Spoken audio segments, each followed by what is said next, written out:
made to look, we can make it look cool. I mean, we really can, and make it be where it has a lot of jobs, and hopefully we can attract some really good communities for North Forsyth, because the big thing when Jeff Cheney came to North High and asked me to come to lunch with him, he said, you know, I left South Forsyth High School and I've got $1 million less in my checking account at North than I had at South. And I'm like, what do you mean? I said, the school system doesn't have parity? And he said, oh, it didn't come from the school system, it comes from parents and businesses and them giving back to the school. And that gave me the opportunity that I could brick this and I could brick that and I could stone this and I could offer this program and that program and this and that. I don't have any of that money now and I can't do any of that. And so I started trying to raise in money. This does not fall under normal commissioner work.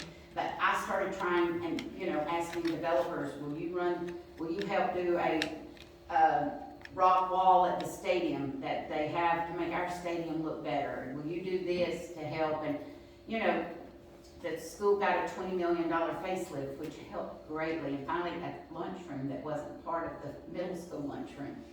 And so all of the things that have really helped, and the East Forsyth then is just phenomenal. I mean, it's a $70-something million school, maybe higher. I mean, it's amazing. so, and it's doing workforce development too. And that was the thing that we tried to force all these kids, all had to go to four-year school, four-year school, four-year school. And all of a sudden, people are going to take-up school making a lot more money than some of these four-year schools that can't find jobs. So I think that they're trying to help balance that and talk to people. The school system has a really good, they're trying to create a really good balance of both, you know, of trying to help kids understand.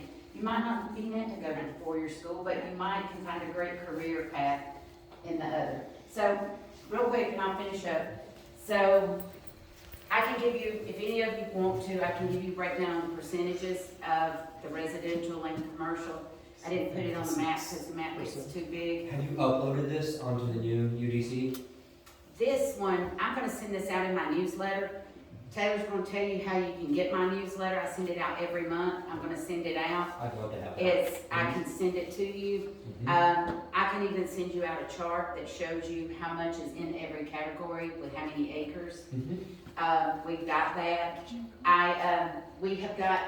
I sent this out last month to everybody. These are the new district lines that came with the census. I was not happy with.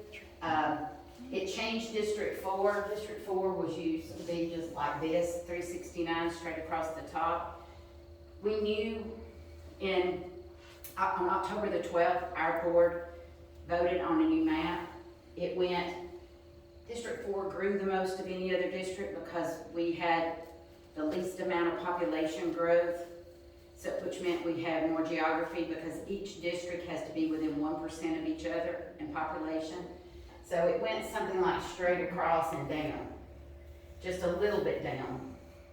And then I was chair last year, and so then our state senator, one state senator, and the representative for South Forsyth came in and met with myself and with incoming chair Alfred John and our county manager, and they said, how is this map, not this map, how was the map drawn that we voted on 5-0 in October? And our county manager explained that he just went straight by the rules, you know, just the path of least resistance really, and changed the districts as little as possible. Just went by the population numbers. It was apolitical. It was not done to gerrymander or to create no more Republican this or Democrat that. It was straight just by the population. And they asked about the Shaw factor and did they use the Shaw factor, and none of us knew what the Shaw factor was. So I was going to pretend like I just knew what it was. I wasn't going to ask for anything because they kept talking over our heads. And Alfred asked, what is the Shaw factor? And they said, oh, he's a public service commissioner and you can't go by the numbers for Trump because so many Republicans didn't vote for Trump that typically did vote for Trump. And so you had to go by the public service commissioner's race, the Shaw factor. And did you align the map in accordance or look at how that Republican vote was when you did the map? And our county manager said once again, no, this is apolitical. We didn't overlay Republican, we didn't overlay Democrat, we didn't look at trying to cut this subdivision and put it over here or divide it or do anything. We just went straight by population. And they left saying, well, we might play with it a little bit. And the way that our state's rules are, we can make a recommendation, we can vote on it 5-0, the school system can vote on it 5-0, it's just a recommendation. I mean, we went ahead and got the Department of Appropriations to approve, make sure everything, we had to change one little section on Spot Road between me and Commissioner Cooper's district. But then January, that was the last of December. The 1st of January, I got called to a meeting at Greg Dolasaw's office with Commissioner John, the two heads of the school board, Wes McCall and Krista Morrissey, and Todd Jones. And I got there probably 5 minutes late, and I got lost going to the office, and it was at 7:30 in the morning, and traffic was horrible. It was down on McFarland Road. I had 2 fathers to come. And you had to go through all this security to get in. And when I walked in, the map that was up there was 5 districts that all went north-south. They looked like District 4 started at my house that's just right above y'all and went all the way down past 141. It was definitely a breakup of South Forsyth. And there's no other way I can describe it. It was a 5-district straight where our districts go more, it was horizontal. This was a completely vertical map. And I didn't hide it. I picked up my phone. I made a picture of it. And when I didn't say, can I take a picture of it? But I didn't say, no one ever said you can. And I didn't hide it. So I left there and I thought, I need to tell Commissioner Levin and Commissioner Cooper because they're running for office. And this is going, and in fairness to everybody, I felt like it was a work in progress, but where are you going to go from there? And so I shared it with Commissioner Levin, Commissioner Cooper, and some other people in the office. And then I got home and I was sitting on my couch and it was 1 o'clock in the morning and I'm like, I cannot go to sleep.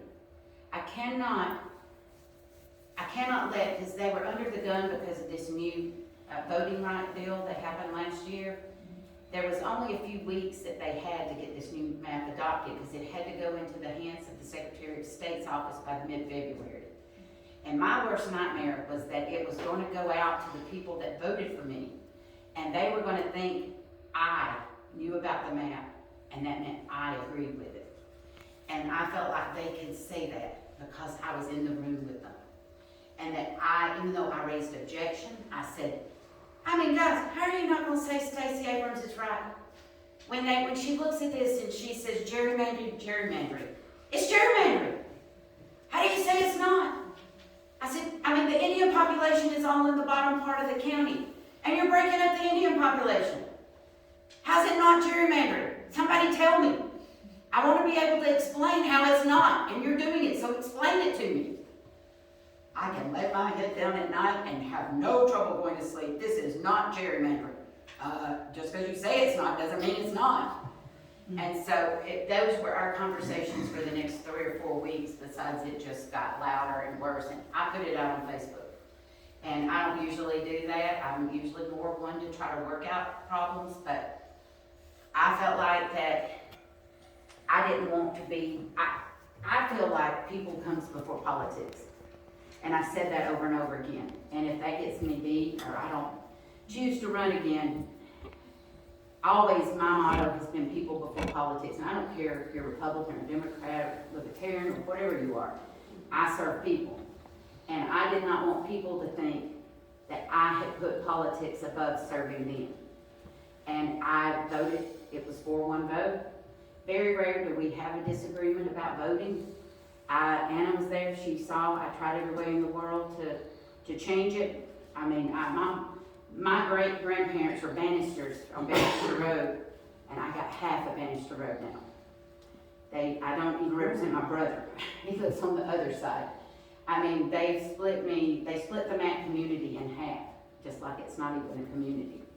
They took all of, Matt Highway, and everything that's south of Matt Highway went into District 1. The landfill and all the things that I had worked on, over here. At one point, I didn't even have Coal Mountain. I mean, I didn't even have any of this that I've been working on 4 years. I mean, to say it was a heated 4 weeks that I didn't sleep at all. And now I've got this whole area down through here that honestly, I grew up here, but I don't know much about at all. My family never went to the lake. We were not lake people, so I've got to learn it all. And I'm in my 9th year of office thinking about when will be my exit, and I'm starting over. And I had all this figured out with trails and connectivity, and took 5 years to get that approved and get money from the landfill host fees that have to be spent back in here, and that was a state law I got done. Eagles Beach Park, we had a grant for $2.25 million that I was able to get solely, didn't take away from the county at all. We had host fees that go to that, it's honoring the Native Americans. All of that is no longer mine. I mean, and it's not that we own it, that's not it, it's just we take pride in it. And you work hard, and you want to see it through. What was the driving force on that? To split that up, do you have a? I never got an answer. I mean, it was very clear. So for those of us who were paying attention, I'm a political science professor. I was paying attention to that entire thing, and thank you. Because I didn't know until I saw the Facebook post, and I was like, what the heck? And it doesn't matter what party you're in, you don't completely restructure districts to such a point you break communities. That's what local politics is about, it's community. So for those of us who are paying attention, thank you. I want to tell you thank you. And the other thing is that it's so important for us to step forward and say, you break up communities. The whole purpose is to be a community. It is to keep communities of interest together. I looked up the Supreme Court ruling on it before, and it's to keep communities of interest together. The problem is the representatives from here, none wanted to go north. Even though District 5 went up into here before, when I suggested then let's take, because this District 5 representative said she wasn't running again. And I said, well, good, y'all live side by side, which was gerrymandering done 10 years ago. And I mean, you could literally have 2 people living in the same subdivision representing 2 different districts. So it was a way, 3 chimneys. And so it was a way that you could fix that if you were to move this district up and let it be. I kept saying the lake is an area of similar interest. So let all the lake be together, and that was what District 2 and 5 swap districts. They're gonna represent each other's district and come January. They literally swap.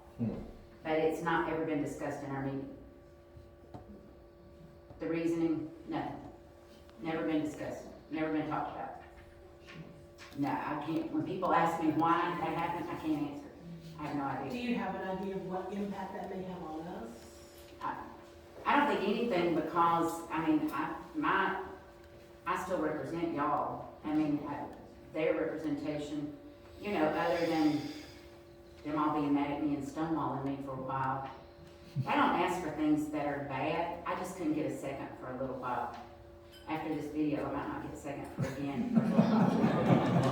It is, I couldn't get it for a little while, but if you don't ask for things that are radical, and you're asking to help people, most of the time somebody will help you. Now, we've got another neighborhood coming in right across the creek from us with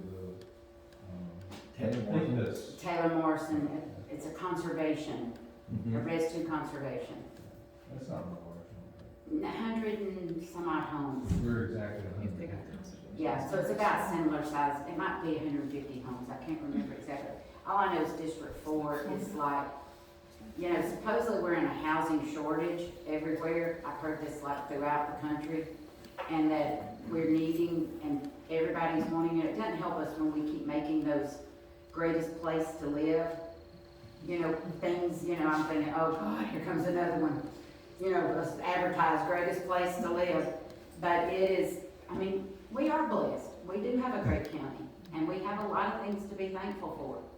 I mean, we need to get, I mean, just so you know, and I can only tell you that it's occurring, but because of our traffic situation, there will be a T-Splost on the ballot in November.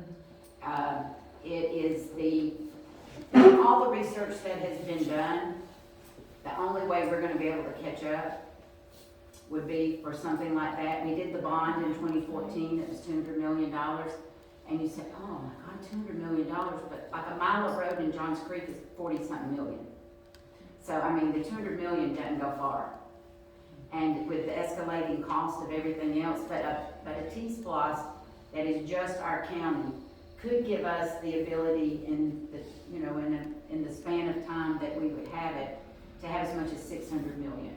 And that would be able to hopefully get us where we would have bargaining. The way GDOT works is we help those that help themselves, is Commissioner McMurray's one of his favorite quotes. And that's to say that, you know, they've got a certain little pile of money that has to go throughout the whole state. But if you've got design-ready projects, that's where you got leverage. And that's where you can beat out other counties and able to get projects to move forward. And we've got dire needs. I mean, we got traffic. I mean, I'm already begging for Highway 9 south from Coal Mountain to Highway 306 to help us, please widen that. I mean, we stop every day. I go home that way every day, and I mean, I stop farther and farther back every day. I mean, every day. And I do think the right turn lane, when they get it in, will help. But for how long? Taylor, tell them about Taylor is our new community liaison. I don't know what your correct title is. I'm saying community outreach coordinator. Okay. And so she is to help us with putting together community meetings, with going out in community for us. I'll let you go. Yeah. So my position was a new one created with the county in September to put forth more of an effort for community outreach. So I'm out at events out and about around the county, HOA meetings like this. I'm here to be a resource for the commissioners, for our residents, to really be a champion of Forsyth County to our community, and so that everybody knows what resources we have. And part of that, I'm going to hand out these cards.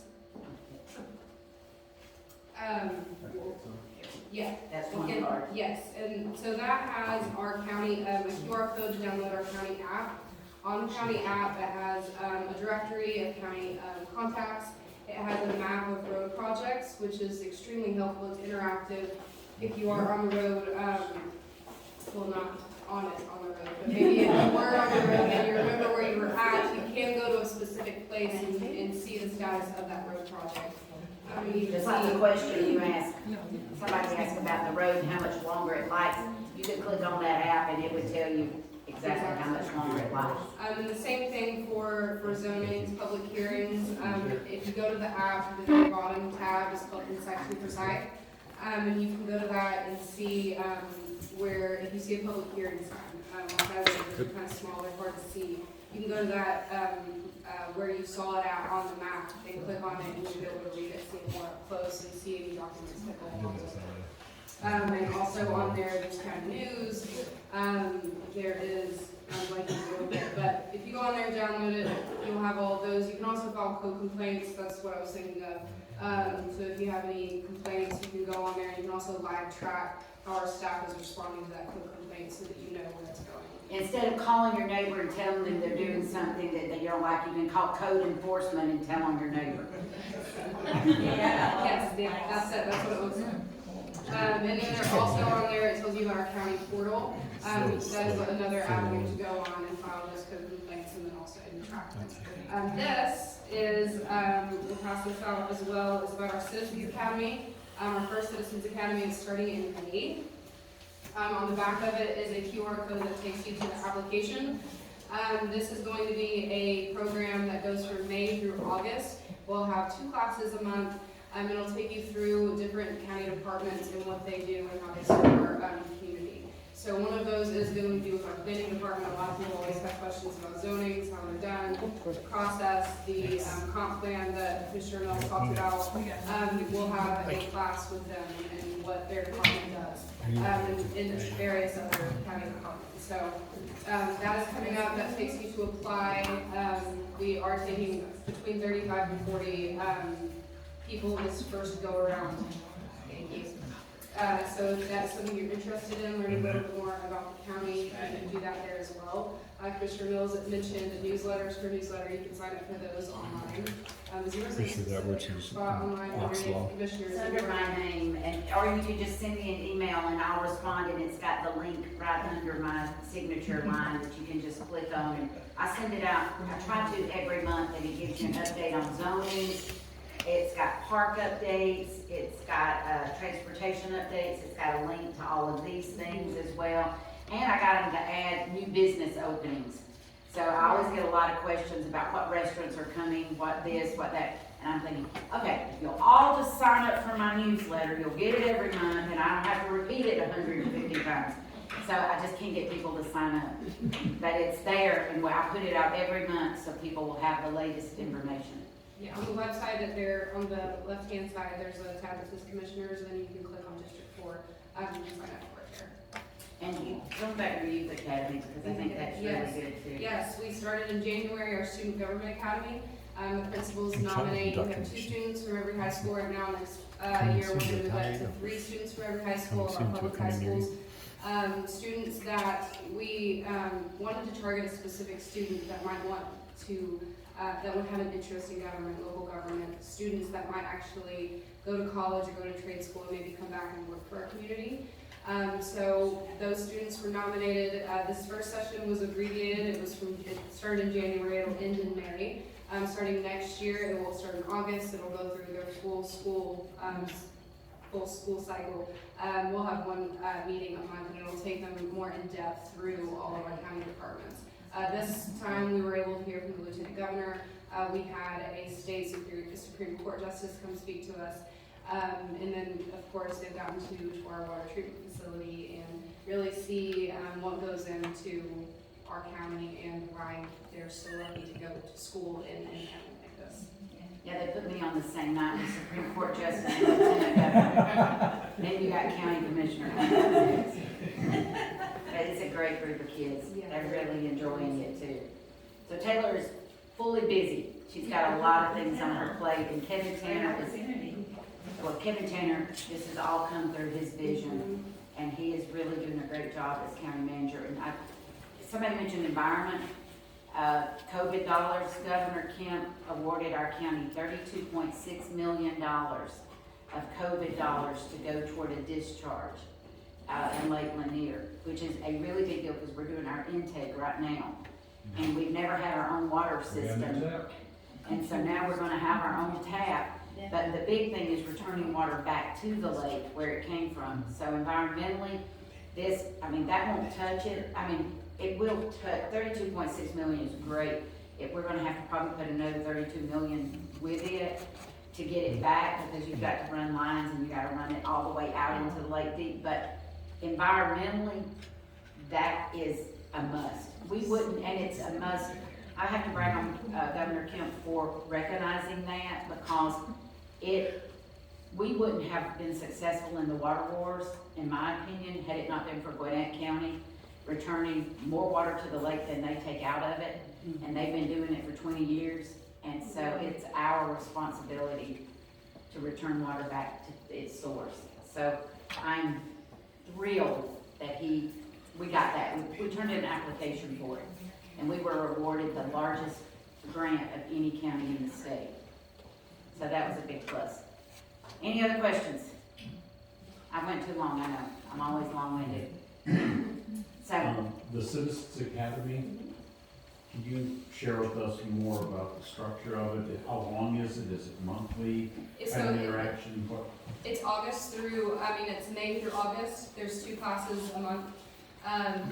It'll take you through the most public-facing departments. So the first class we have, if you actually go to this and go to the webpage, it has a mock schedule or a tentative schedule of what everything's going to look like and the exact departments that we're going to hear from. One will be from the planning department, we'll have one with business and finance, we'll have one with the fire department, one where we tour the sheriff's office, one where we tour the water treatment facility and hear from our water and sewer director. So departments like They're that. evening classes. They are, they'll be from 6 to 8. You have to be 18 or older. 18 or older, you have to either live in the county, which I'm assuming most of you do, or be a business owner in the county. So if you own a business, 18 or older, and you attend a university or college, or if you live here, then you can attend. And for right now, it's looking at the classes are going to be on Wednesdays from 6 to 8 p.m. Thank you. Mm-hmm. Hopefully, this zoning on Coal Mountain will be done before the end of the year. And that you'll be able to see by the first quarter of next year dirt being moved. I mean, they promised they won't have anything they're timing it close to the road being complete. So that's what I'm hoping. Yes, ma'am. It's our own Mike Rick's 39th birthday again, so I was gonna ask if we could sing happy birthday. Who is it to? Oh, it's yours. Is that the commissioner's job? I can't sing, but I'll do like this. Go ahead, Phyllis. Happy birthday to you. Happy birthday to you. Happy birthday, dear Mike. Happy birthday to you. I want to thank everybody for coming. This is just awesome to see faces again. I mean, it's been over 10 years, right? I also wanted, some of you came in a little late, and I wanted to introduce someone who came early. James Dunn is a friend of mine, and he is running for state court judge. He is an assistant district attorney, has been here for 20 years working in the county, and he talked to some of you. Some of you may want to come up and ask him some questions. I know some people are probably wanting to get out, but go ahead and say a couple things. James Dunn, I spoke to most of you before. I'm the assistant DA here at Forsyth County. I have been for 20 years. I've tried a lot of cases, murder cases, armed robbery, child molestation. I have way more trial experience than my opponent. I feel strongly about this county. I've been a public servant here for over 20 years, and I want to continue to be a public servant before you as a judge. Judges are a necessary part of our system of justice, and you need a judge who can look at a case. And I believe in rehabilitation, like Cindy was talking about earlier. Mental health is something I believe strongly in with my family. I have several members who have been in combat, who have come back from war, who have mental health issues. We need mental health courts, we need drug courts, but on the same token, if you're coming to our county and you're committing an armed robbery and you hurt somebody, then you need to go to prison. So I'm qualified to look at each case individually and do that, and I would be an honor to serve as your judge. So thank you guys for coming. I have cards up here on the table. I'm not vice chair, but everything else is right.